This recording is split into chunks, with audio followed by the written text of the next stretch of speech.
കളത്രം ഭാഗം 83. സൂരജെ, തുളസി ദേഷ്യത്തിൽ വിളിച്ചു. അവരുടെ രക്തം തിളച്ചു തുടങ്ങിയിരുന്നു. ആഹാ, തുളസി തീർത്ഥയ്ക്ക് ഉള്ളത് പറഞ്ഞപ്പോൾ ദേഷ്യം വന്നല്ലോ. എന്താ, ഞാൻ പറഞ്ഞത് സത്യമല്ലേ? നിങ്ങളും ഇവരും തമ്മിൽ മുട്ടിയും ഉരുമിയിരിക്കുന്നതും നടക്കുന്നതും ഞാനും കാണുന്നുണ്ട്. അങ്ങനെയുള്ളത് കൊണ്ടാണല്ലോ മരുമോൻ നിങ്ങൾക്ക് കല്യാണം ആലോചിച്ചത്. നിങ്ങളുടെ സൂക്കേട് കൃത്യമായി ഇയാൾക്ക് വരെ മനസ്സിലായി. മുഖത്തടിയേറ്റതുപോലെ തുളസി വിളറി വെളുത്തു. അവരുടെ കണ്ണുകൾ നിറഞ്ഞു. ഇതേപോലെയൊക്കെ പ്രതീക്ഷിച്ചതാണെങ്കിലും ആ നിമിഷം ജയദേവന്റെ നാവും മരവിച്ചു പോയിരുന്നു. പിന്നെ നിങ്ങൾ കെട്ടിയത് സൂര്യയാണെങ്കിൽ അവളുടെ കാര്യങ്ങൾ നോക്കിയാൽ മതി. എന്നോട് കൂടുതൽ ഉണ്ടാക്കാൻ വന്നേക്കരുത്. പിന്നെ ദാ ഇവരെയും നോക്കിക്കും. നീ 2 പെണ്ണുങ്ങളെയും കൊണ്ട് നടക്കുമ്പോൾ ഞാനും സൈഡിൽ കൂടി നടന്നോളാം. അല്ലെങ്കിൽ 3 പേരൊക്കെ നിങ്ങൾക്കൊരു ബുദ്ധിമുട്ടുണ്ടാക്കിയാലോ? ജയദേവൻ ദേഷ്യത്തിൽ പല്ലിനിരിച്ചു. അപ്പോൾ ഇനി സത്യയുടെ മുറിയിൽ രാത്രി ആരും കയറാതെ ഇരിക്കാൻ അവളെ എൻ്റെ മുറിയിലേക്ക് വിട്ടാൽ മതി. എൻ്റെ ഭാര്യയ്ക്കൊപ്പം കാമുകിയും അവിടെ തന്നെ കഴിഞ്ഞോളും. അവൾക്ക് പിന്നെ അതൊന്നും പ്രത്യേകിച്ച് പറഞ്ഞു കൊടുക്കേണ്ട കാര്യമില്ലല്ലോ. മുന്നിൽ കാണുന്ന പെണ്ണുങ്ങളെയൊക്കെ നീ ഇങ്ങനെ കാണൂ സൂരജെ. അതിന് നിന്നെ കുറ്റം പറഞ്ഞിട്ട് കാര്യമില്ല. ജനിപ്പിച്ചവർക്ക് ചൊല്ലിത്തരാൻ കഴിയാതെ പോയില്ലേ? നിന്നെപ്പോലെ ഒരു വിഷത്തിനെ ഊട്ടി വളർത്തിയതിന്റെ ഫലമാണ് ഇന്നീ കണ്ണീരൊലിപ്പിച്ച് അമ്മയ്ക്ക് നിൽക്കേണ്ടി വരുന്നത്. അമ്മയെ അമ്മയായും പെങ്ങളെയും അനിയത്തെയും അവരുടെ സ്ഥാനത്ത് നിർത്തിയാണ് ജയദേവൻ ഇതുവരെ ജീവിച്ചത്.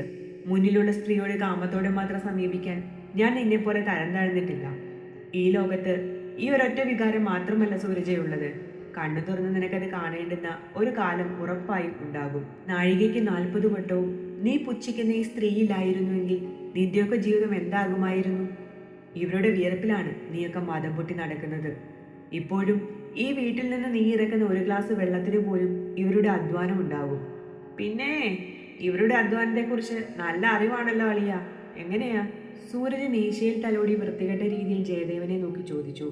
തുളസി ടീപ്പോയുടെ മുകളിൽ നിന്ന് ഫ്ലവർ വേസ് എടുത്തവന് നേരെ എറിഞ്ഞു. സൂരജ് ഒഴിഞ്ഞു മാറിയതുകൊണ്ട് അത് ഹാളിലെ ചുവരിൽ തട്ടി ഉടഞ്ഞു തെറിച്ചു. നീ ഒരു കാലത്ത് നന്നാവില്ലടാ. നിന്നെ പറഞ്ഞു തിരുത്താനും തല്ലി തിരുത്താനും ഒരിക്കലും കഴിയില്ല. ഒരിക്കലും ഇതിനെല്ലാം നിനക്ക് മറുപടി നൽകേണ്ടി വരും. പുഴുത്ത പട്ടിക്ക് കിട്ടുന്ന ദയ പോലും നിന്നോടുണ്ടാവില്ല ആർക്കും. സുരഭിയുടെ കാര്യങ്ങളുള്ള പേടി കൊണ്ട് മാത്രമാ നിന്റെ ഇവിടുത്തെ താമസം ഞാൻ അംഗീകരിച്ചത്. അതും വീട്ടിൽ ആണുങ്ങളുള്ളത് നല്ലതാണെന്ന് ആ പോലീസുകാരി പറഞ്ഞതുകൊണ്ട് മാത്രം. ഇനി നിന്നെ ഞാൻ അധികനാൾ ഇവിടെ നിർത്തില്ല. ഇറങ്ങിക്കോണം നിന്റെ ഭാര്യയെയും കൊണ്ട്.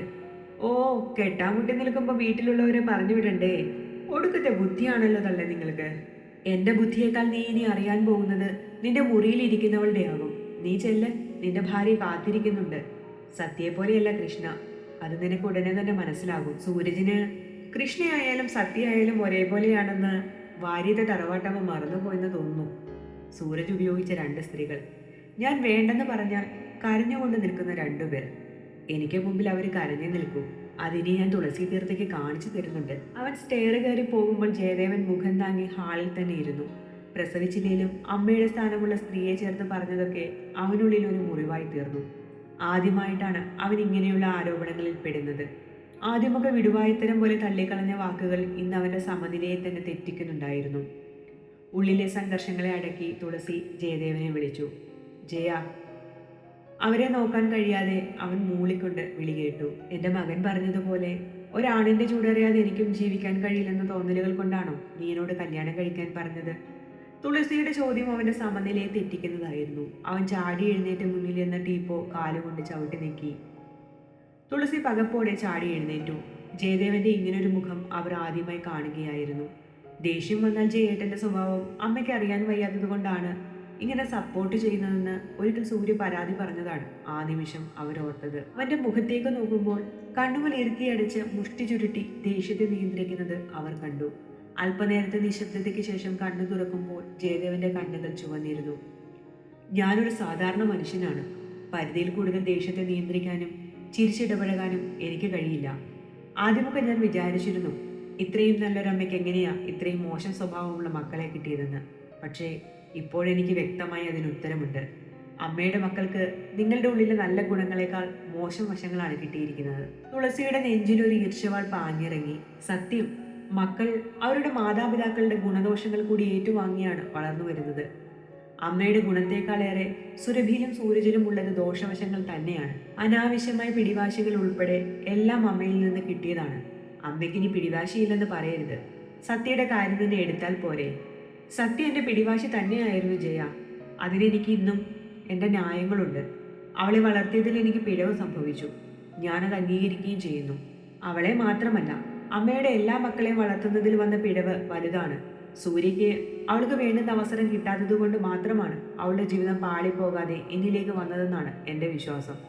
ജയ, ഞാൻ അമ്മയെ അപമാനിക്കാൻ വേണ്ടി പറഞ്ഞതല്ല, ചില സത്യങ്ങൾ പറഞ്ഞതാണ്. മുത്തശ്ശിക്ക് ഞാൻ കൊടുത്തൊരു വാക്കാണ് ഈ കുടുംബത്തോട് കാണിക്കുന്ന കൂറ്, പ്രത്യേകിച്ച് സത്യയുടെ കാര്യത്തിൽ. ഞാൻ അമ്മയെക്കുറിച്ച് ഇത്രയും മോശമായ ചിന്താഗതി വെച്ചു പുലർത്തുമെന്ന് അമ്മ തന്നെ പറഞ്ഞു. നിങ്ങളുടെയൊക്കെ കാര്യങ്ങളിൽ ഇടപെട്ട് ആവശ്യത്തിലേറെ മാനക്കേടുണ്ടാക്കി വെക്കുന്നുണ്ട്. അതിൻ്റെ കൂടെ ഇങ്ങനെ ഒന്നുകൂടി ആരോപിക്കരുത്. നിങ്ങളെ ഞാൻ എൻ്റെ സ്വന്തം അമ്മയായിട്ട് തന്നെയാണ് കണ്ടിട്ടുള്ളത്. സ്വന്തം അമ്മയെക്കുറിച്ച് ഒരു മകനും ഒരിക്കലും ഇങ്ങനെയൊന്നും ചിന്തിക്കില്ല. അമ്മ വിവാഹം കഴിക്കണമെന്ന് ഞാൻ ആഗ്രഹിച്ചതിൽ അമ്മ ഈ പറഞ്ഞ കാര്യം ഒഴിവാക്കി എന്തെല്ലാം ഉണ്ടായിരുന്നു. ഏതോ ഒരു ദേഷ്യത്തിൽ തുറന്നു പറഞ്ഞെങ്കിലും സൂരജ് വിളിച്ചു കൂവിയത് അവരുടെ ഉള്ളിലും ഉണ്ടായിരുന്നു. കൂടുതലായി ജയന്റെ സഹായം തേടുമ്പോൾ അവനും തനിക്കൊരു ആണിന്റെ കൂട്ടില്ലാതെ ജീവിക്കാൻ കഴിയില്ലെന്ന് ചിന്തിച്ചു കാണുമോ എന്നുള്ള ഭയം. അവനോട് പറഞ്ഞത് കടുത്ത വാക്കുകൾ തന്നെയാണ്. പക്ഷേ ഈ പ്രായത്തിൽ ഒരു കല്യാണം മകൻ തന്നെ ആലോചിക്കുമ്പോൾ ഇങ്ങനെയല്ലാതെ എങ്ങനെയാ ചിന്തിക്കുക? താൻ അവനോട് അതിരു വിട്ടുള്ള അടുപ്പം കാണിച്ചു പോയതുകൊണ്ടാണോ എന്ന് വരെ തോന്നിപ്പോയി. സുരഭിയുടെ കാര്യത്തിൽ താൻ തളർന്നു പോയിരുന്നു. മകന്റെ ചുമലിൽ ഭാരമിറക്കി വെച്ച് ആശ്വാസം കണ്ടെത്തിയ ഒരു അമ്മ മാത്രമായിരുന്നു താൻ. അതുകൊണ്ടാണ് തനിക്കൊന്നും ദഹിക്കാതെ പോയത്. ഈ പ്രായത്തിൽ ഇനി എന്തിനാണൊരു വിവാഹം? അതിനൊക്കെ ഒരു പ്രായവും കാലവുമില്ലേ? തുളസിയുടെ കണ്ണുകൾ നിറഞ്ഞൊഴുകി. ജയദേവൻ അവരുടെ അടുത്തു വന്നിരുന്നു. അമ്മയുടെ വാക്കുകൾ കേട്ടപ്പോൾ എനിക്ക് ദേഷ്യം നിയന്ത്രിക്കാൻ കഴിഞ്ഞില്ല. സോറി, ഞാൻ അമ്മയെ ഒരുപാട് വേദനിപ്പിച്ചു അല്ലേ? തുളസി കണ്ണുകൾ തുടച്ചുകൊണ്ട് ഇല്ലെന്ന മട്ടിൽ തല ചലിപ്പിച്ചു. എപ്പോഴും അമ്മ ഓർക്കേണ്ട ഒരു കാര്യമുണ്ട്. പത്മമുത്തശ്ശിക്ക് ഞാൻ കൊടുത്ത വാക്ക്. വലിയ അടുപ്പവും പരിചയവുമൊന്നും എനിക്ക് സ്ഥാപിച്ചെടുക്കാൻ കഴിഞ്ഞിട്ടില്ല. അതിനു മുമ്പ് തന്നെ അവരെന്നെ വിശ്വസിച്ചിരുന്നു. ഓരോ തവണ ഞാൻ പ്രകോപിപ്പിക്കുന്നതും അമ്മയുടെ വായിൽ നിന്ന് ചില സത്യങ്ങൾ പുറത്തേക്ക് വരാനാണ്. എനിക്കൊന്നും മുഴുവനായി അറിയില്ല, ഭാഗികമായി മാത്രമേ അറിയൂ. അതും മുത്തശ്ശി ചുരുങ്ങിയ വാക്കുകളിലൂടെ പറഞ്ഞത്.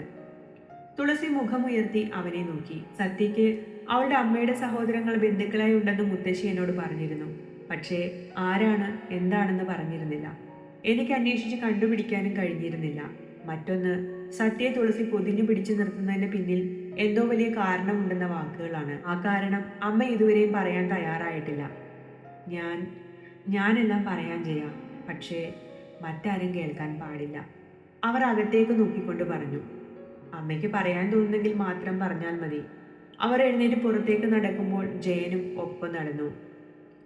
ഏട്ടനും ഗംഗയും ആത്മഹത്യ ചെയ്തതല്ല ജയ, അവരെ കൊന്നു കെട്ടിത്തൂക്കിയതാണ്. അങ്ങനെ എന്തെങ്കിലും ആകുമെന്ന് മുന്നേ ഊഹമുണ്ടെങ്കിലും തുളസിക്കും അതെല്ലാം അറിയാമായിരുന്നു എന്നത് അവനിൽ ഞെട്ടലുണ്ടാക്കി. അച്ഛൻ കേസിന് പിന്നാലെ ഇറങ്ങി തിരിച്ചപ്പോൾ മുതൽ ഭീഷണികളാണ് തേടി വന്നത്. ഒടുവിൽ അച്ഛനും കൂടി പോയപ്പോൾ തോറ്റുകൊടുക്കാൻ മനസ്സില്ലാതെ ഞാൻ മുന്നോട്ട് നീങ്ങി. പിള്ളേരുടെ അച്ഛൻ ഭീരുവിനെ പോലെ ഒളിച്ചോടി മരണം ഏറ്റുവാങ്ങിയില്ലേ, അതും അവർ തന്നെ ചെയ്തതാണ്. സത്യയെ ഒരിക്കലും അവളുടെ മറ്റു ബന്ധുക്കളുമായി അടുപ്പിക്കില്ലെന്ന എൻ്റെ ഒരൊറ്റ വാക്കിലാണ് അവൾ ജീവനോടെ ഇരിക്കുന്നത്. എനിക്ക് പേടിയാണ് ജയ. ഈ വീട്ടിൽ അവർ രണ്ടാളും പരസ്പരം സ്നേഹിച്ച് സന്തോഷത്തോടെ ജീവിക്കണമെന്ന ചിന്ത കൊണ്ടാണ് ഞാൻ അവളെ സൂരജിനു വേണ്ടി പറഞ്ഞു വെച്ചത്. സത്യ രക്ഷിതിൻ്റെ കുടുംബത്തിൽ ചെന്നാൽ അത് അവൾക്ക് മാത്രമല്ല, അവിടെയുള്ളവർക്കും നാശം തന്നെയാണ്. അവിടുത്തെ പയ്യൻ നാഥൻ്റെ മരണത്തിന് പിന്നാലെ പോയതാണ്. നല്ല അനുഭവമൊന്നുമല്ല അവർക്ക് കൊടുത്തത്. സത്യ കൂടി അവർക്കൊപ്പം ചേർന്നാൽ ഏട്ടൻ സൂക്ഷിച്ചു വെച്ച തെളിവുകൾ അവൾ കണ്ടെത്തും. സത്യ യഥാർത്ഥത്തിൽ ഗംഗയെ പോലെയാണ് ജയ. എന്തെങ്കിലും നിശ്ചയിച്ചാൽ പിന്നെ അതിൽ നിന്ന് പിന്മാറില്ല. എനിക്കിതുവരെ കണ്ടെത്താൻ കഴിയാത്ത തെളിവുകൾ അവൾ കണ്ടെത്തും. അങ്ങനെ വന്നാൽ സത്യയെ ഞാൻ മറക്കേണ്ടി വരും.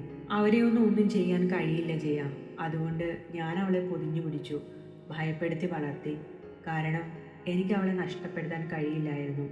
എൻ്റെ ഏട്ടൻ സൗമ്യനാണെങ്കിൽ ഗംഗ അവളൊരു തീപ്പൊരിയാണ്. രണ്ടാളുടെ മരണത്തിലേക്ക് കാര്യങ്ങൾ എത്തിയത് അവൾ കാരണമാണെന്ന് എനിക്ക് ഉറപ്പുണ്ട്. സ്വന്തം കാര്യം നോക്കി ജീവിക്കാൻ അവൾക്ക് പണ്ടേ കഴിയില്ല. അവളെ കൂടെ കൂട്ടിയതോടെ എൻ്റെ ഏട്ടനും പോയി.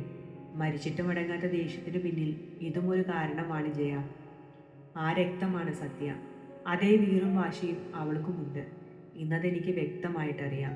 എനിക്ക് ഭയമാണ് ജയ. ഇങ്ങനെ ഭയന്നിട്ട് എത്ര നാൾ കഴിയും? എനിക്കറിയില്ല ജയ. ഞാൻ ജീവനോടെ ഇരിക്കുമ്പോൾ അവൾക്കൊന്നും സംഭവിക്കാൻ പാടില്ല. അതിനെനിക്ക് മുന്നിൽ ഇതൊക്കെയാണ് തെളിഞ്ഞത്. എൻ്റെ വിവരമില്ലായ്മ കൊണ്ട് അവളുടെ ജീവിതം തന്നെ നഷ്ടമായി. സത്യമാണമ്മേ, അമ്മ പൊതിഞ്ഞു പിടിക്കുന്നതിനേക്കാൾ നന്നായി അവിടെയും പൊതിഞ്ഞു പിടിക്കാൻ ആളുകളുണ്ടെന്ന് മറന്നുപോയി അല്ലേ? നാഥൻ്റെ 2 മക്കളും ഇപ്പോഴും ജീവനോടെയുണ്ട്. അവർക്കാർക്കും ഒരു കുഴപ്പവുമില്ല. അങ്ങനെ വരുമ്പോൾ തുഷാറിൻ്റെയും ഗംഗയുടെയും മകൾക്ക് ഒന്നും സംഭവിക്കില്ല. ഒത്തൊരുമയോടെ നിൽക്കേണ്ടതിന് പകരം അമ്മ മന്ദബുദ്ധിത്തരം കാണിച്ചു. അവൾക്കുള്ളിൽ അച്ഛൻ്റെയും അമ്മയുടെയും മരണത്തിന് പിന്നിലെ കാര്യങ്ങൾ അറിയാനുള്ള വ്യഗ്രത എന്നേ ഉണ്ടായിരുന്നു. അമ്മ അവളെ തിരിച്ചറിയാൻ വൈകി. അവരൊക്കെ വലിയ ആളുകളാണ് ജയ. അവൾ എന്തിനെങ്കിലും ഇറങ്ങിത്തിരിച്ചാൽ ഇനി ഒരു വാണിങ് അവരുടെ ഭാഗത്തു നിന്നുണ്ടാവില്ല. നമ്മുടെയൊക്കെ ജീവിതം മുന്നോട്ട് എങ്ങനെയാണെന്ന് ഒരു നിശ്ചയവുമില്ലല്ലോ. മരണം തേടി വരേണ്ട സമയത്ത് തന്നെ വരും. ഒരു ഭീരുവിനെ പോലെ ജീവിക്കുന്നത് നല്ലത് ധീരമായി പോരാടി മരിക്കുന്നതാണ്. പിന്നെ സിനിമകളിൽ കാണുന്നത് പോലെ സത്യ ഫൈറ്റ് ചെയ്യുന്നത് ശരീരം കൊണ്ടല്ല, ബുദ്ധി കൊണ്ടാണ്. നിയമ സംവിധാനങ്ങളെ വിശ്വാസം കുറവാണെങ്കിലും നമ്മൾ നേരായ വഴിക്ക് തന്നെ നടക്കണം. നമുക്ക് നീതി നേടിത്തരാൻ നിയമപാലകരെ നിർബന്ധിതരാക്കുക എന്ന കർമ്മം മാത്രം ചെയ്താൽ മതി. ഞാൻ ജീവനോടെ ഉള്ളിടത്തോളം കാലം എന്നാൽ കഴിയുന്ന വിധത്തിൽ സത്യയ്ക്ക് കാവലായി ഉണ്ടാകും. അമ്മയുടെ ആഗ്രഹം പോലെ അവൾ ഒരിക്കലും രക്ഷിതന്റെ കുടുംബത്തിൽ പുതിയ സ്ഥാനം സ്വീകരിച്ച് കടന്നു ചെല്ലില്ല. അതെനിക്ക് മറ്റാരേക്കാളും ഉറപ്പാണ്. ഗംഗയുടെ മകൾക്ക് തുളസി തീർത്ഥ പകർന്ന സ്വാർത്ഥതയും വാശിയും ആവശ്യത്തിലേറെയാണ്. എന്തൊക്കെ ന്യായം നിരത്തിയാലും അമ്മ സത്യയോട് ചെയ്തത് തെറ്റ് തന്നെയാണ്. അതിനി അവളുടെ ജീവന് വേണ്ടിയാണെന്ന് പറഞ്ഞാൽ പോലും. അന്ന് രക്ഷിതന്റെ വീട്ടിൽ പോയപ്പോൾ മുതൽ ഞാൻ ശ്രദ്ധിച്ചതാണ് എന്തോ മറച്ചു പിടിക്കാനുള്ള വ്യഗ്രത. മാത്രവുമല്ല, അമ്മ ശ്വാസം മുട്ടിയാണ് അവിടെ നിന്നത്. അവരുടെ ഇങ്ങോട്ടുള്ള വരവും പോക്കും അമ്മ നല്ലതുപോലെ ഭയക്കുന്നതിന് പിന്നിൽ മരണഭയമല്ല, അവളെ നഷ്ടപ്പെടുമോ എന്നുള്ള ഭയമാണ്. ആരോടൊക്കെയുള്ള വാശി കൊണ്ട് സത്യയെ ഇവിടെ തളച്ചിടുമ്പോൾ അതിലൂടെ തകർന്നത് വാര്യത്ത് വീടിന്റെ അടിത്തറയാണ്. സ്വന്തം അമ്മ തങ്ങളെക്കാൾ പ്രാധാന്യം സഹോദരന്റെ മകൾക്ക് കൊടുത്താൽ ഈ വീട് പോലും അവളുടേതാണെന്ന് ഏതു നേരവും പറഞ്ഞുകൊണ്ടിരുന്നാൽ എന്താണോ സംഭവിക്കുക അത് ഏറ്റവും ഹീനമായ രീതിയിൽ സംഭവിച്ചു കഴിഞ്ഞു. അമ്മയുടെ രീതികൾ ശരിയായിരുന്നില്ല. സത്യയ്ക്ക് കൂടുതൽ പ്രാധാന്യം നൽകുമ്പോൾ സ്വന്തം മക്കൾ അതിനെ എങ്ങനെ നോക്കിക്കാണുന്നതെന്ന് അമ്മ ചിന്തിച്ചില്ല. അവരുടെ സ്വഭാവത്തിലെ മാറ്റങ്ങൾ പ്രകടമായിട്ടും അമ്മ തിരുത്താൻ ശ്രമിച്ചില്ല. അവരെയല്ല, അമ്മയുടെ തീരുമാനങ്ങളും പ്രവൃത്തികളുമായിരുന്നു തിരുത്തേണ്ടത്. ഉടഞ്ഞുപോയൊരു മനസ്സുണ്ട് സത്യയ്ക്ക്. ഉള്ളിൻ്റെ ഉള്ളിൽ കളങ്കപ്പെട്ടു പോയെന്ന ചിന്തയും. വെറുതെ ഒരിക്കൽ സംസാരിച്ചപ്പോൾ അവൾ എന്നോട് പറഞ്ഞത് തന്നെ പോലെ ആദ്യ ബന്ധത്തിൽ പരാജയപ്പെട്ട ഒരാളെ മതിയെന്നാണ്. രക്ഷിതിന്റെ ജീവിതത്തിലേക്ക് ചെല്ലാനുള്ള ശാരീരിക ശുദ്ധി പോലും ഇല്ലെന്ന്. ശരീരം കൊണ്ടാണോ ഒരു വ്യക്തിയുടെ ജീവിതം നിർണ്ണയിക്കുന്നത്? അവൾ അങ്ങനെയൊക്കെ ചിന്തിക്കാനുള്ള കാരണം തന്നെ നിങ്ങളൊക്കെയാണ്. കളങ്കപ്പെട്ടു പോയവൾക്ക് അങ്ങനെയൊന്നും ആഗ്രഹിക്കാൻ അർഹതയില്ല പോലും. അതേ പ്രവൃത്തി ചെയ്ത സൂരജിനില്ലാത്ത എന്ത് കളങ്കമാണ് നിനക്കില്ലാത്തതെന്ന് ചോദിച്ചപ്പോൾ സൂരജേട്ടൻ ആണല്ലേ എന്നൊരു ചോദ്യം. അതെന്താ, ആണുങ്ങൾക്ക് ഇതൊന്നും ബാധകമല്ലേ? അവളുടെ മനസ്സിൽ നിങ്ങളൊക്കെ കുത്തി നിറച്ച വിഷങ്ങളുടെ ആഴം വ്യക്തമായി മനസ്സിലാക്കിയതാണ് ഞാൻ. അതുകൊണ്ട് ദയവ് ചെയ്ത് ഇനിയെങ്കിലും അമ്മ അവളുടെ ഇഷ്ടങ്ങൾക്കും തീരുമാനങ്ങൾക്കും മുമ്പിൽ തടസ്സം നിൽക്കരുത്. ഞാനൊരു വിവാഹത്തിന്റെ കാര്യം പറഞ്ഞപ്പോൾ അത് ഉൾക്കൊള്ളാൻ കഴിയാതെ അമ്മ വിളിച്ചു പറഞ്ഞത് മറന്നിട്ടില്ലല്ലോ അല്ലേ? ഇഷ്ടമില്ലാത്ത കാര്യം എന്ത് നന്മയുടെ പേരിലാണെങ്കിലും അടിച്ചേൽപ്പിക്കുന്നത് പരിതാപകരമാണ്. പിന്നെ അമ്മയ്ക്ക് ഞാൻ കല്യാണം ആലോചിച്ചതിന് പിന്നിൽ ഇങ്ങനെയൊക്കെയുള്ള ചിന്തകൾ ഉണ്ടാകുമെന്ന് ഒരിക്കൽ പോലും കരുതിയിരുന്നില്ല. ഒരാണിൻ്റെ കൂട്ടില്ലാതെ ജീവിച്ച അമ്മയ്ക്ക് മരണം വരെ അങ്ങനെ തന്നെ ജീവിക്കാൻ കഴിയുമെന്ന് മറ്റാരേക്കാളും നന്നായി എനിക്കും അറിയാം. മുന്നിൽ അങ്ങനെ ഒരാൾ വന്നപ്പോൾ അയാളെ നന്നായി മനസ്സിലാക്കിയപ്പോൾ എന്തുകൊണ്ട് നിങ്ങൾ ഒരുമിച്ച് കൂടാ എന്നൊരു ചോദ്യം വന്നത് തന്നെ ചെറിയച്ഛൻ്റെ ഭാഗത്തു നിന്നാണ്. അമ്മ സമ്മതിക്കില്ലെന്ന ഒറ്റ കാരണം കൊണ്ട് ഞാനത് ഉപേക്ഷിച്ചതുമാണ്. വീണ്ടും പൊടിവെട്ടിയെടുക്കുമ്പോൾ അതിന് പിന്നിൽ 100 കാരണങ്ങളുണ്ടായിരുന്നു. അക്കൂട്ടത്തിൽ ഒരെണ്ണം പോലും അമ്മ പറഞ്ഞ ചിന്തയുമായി സാമ്യം പുലർത്തിയിട്ടില്ല. ഈ വീടിൻ്റെ പ്രശ്നം എന്താണെന്ന് അമ്മയ്ക്കറിയുമോ? ഇതൊരു നാഥനില്ല കളരിയാണ്. സൂര്യചിത്ര അധപ്പതിച്ചു പോയതും ഒരു പരിധിവരെ ഇതുതന്നെയാണ് കാരണം. അമ്മയ്ക്കൊരു ഭർത്താവ് ഉണ്ടായിരുന്നുവെങ്കിൽ സൂരജമ്മ ഇങ്ങനെ പരിഹസിക്കില്ലായിരുന്നു. അവൻ നിങ്ങളെ മനസ്സിലാക്കിയത് ആ തരത്തിലാണ്. ഭർത്താവില്ലാത്ത ഒരു സ്ത്രീക്ക് ഇങ്ങനെയൊക്കെ ജീവിക്കാൻ കഴിയുമെന്ന് ചൊല്ലിക്കൊടുക്കാൻ കുറച്ചേറെ ആളുകൾ കൂടി ഉണ്ടായാൽ അവൻ ഇങ്ങനെയല്ലാതെ എങ്ങനെയാണ് ആവുക? അമ്മ മനസ്സിലാക്കേണ്ട സത്യമൊന്നുണ്ട്. തുളസി തീർത്ത തനിച്ചാണെന്ന സത്യം. അമ്മയ്ക്ക് വേണ്ടി പോരാടാൻ അമ്മ മാത്രമേ ഉള്ളൂ. അമ്മയെ അറിഞ്ഞുകൊണ്ട് അമ്മയ്ക്കൊപ്പം ഒരാൾ ജീവിതകാലം മുഴുവൻ ഉണ്ടാവണമെങ്കിൽ അതൊരു ഇണ തന്നെയാവണം. മക്കളും ബന്ധുക്കളും മാതാപിതാക്കളുമൊക്കെ ഒരു പരിധിയിൽ കൂടുതൽ ചേർന്ന് നിൽക്കുകയോ ചേർത്ത് പിടിക്കുകയോ ചെയ്യില്ല. അവർക്കെല്ലാം അവരുടെ ജീവിതമുണ്ട്. ഒരു സ്ത്രീ മകളും സഹോദരിയും കാമുകിയും ഭാര്യയും അമ്മയുമൊക്കെയായി പല വേഷങ്ങൾ കെട്ടിയാലും അവളുടെ ശക്തി എന്നും ഭാര്യ എന്ന വേഷമാണെന്ന് പറയാനാണ് എനിക്കിഷ്ടം. കാരണം അവളെ മനസ്സിലാക്കുന്ന ഒരു ഭർത്താവ് ഏതു പ്രായത്തിലും അവർക്കുള്ള കരുത്ത് തന്നെയാണ്. അതില്ലാതെ വരുന്ന ഇടങ്ങളിൽ സൂരജിനെ പോലെ ചിലരുടെ നാവിൻ്റെ വേദന കൂടി ഏറ്റുവാങ്ങേണ്ടി വരും. നിങ്ങളൊക്കെ ഉള്ളപ്പോൾ ഞാൻ എങ്ങനെ തനിച്ചാവാനാണ് ജയ? തുടരും.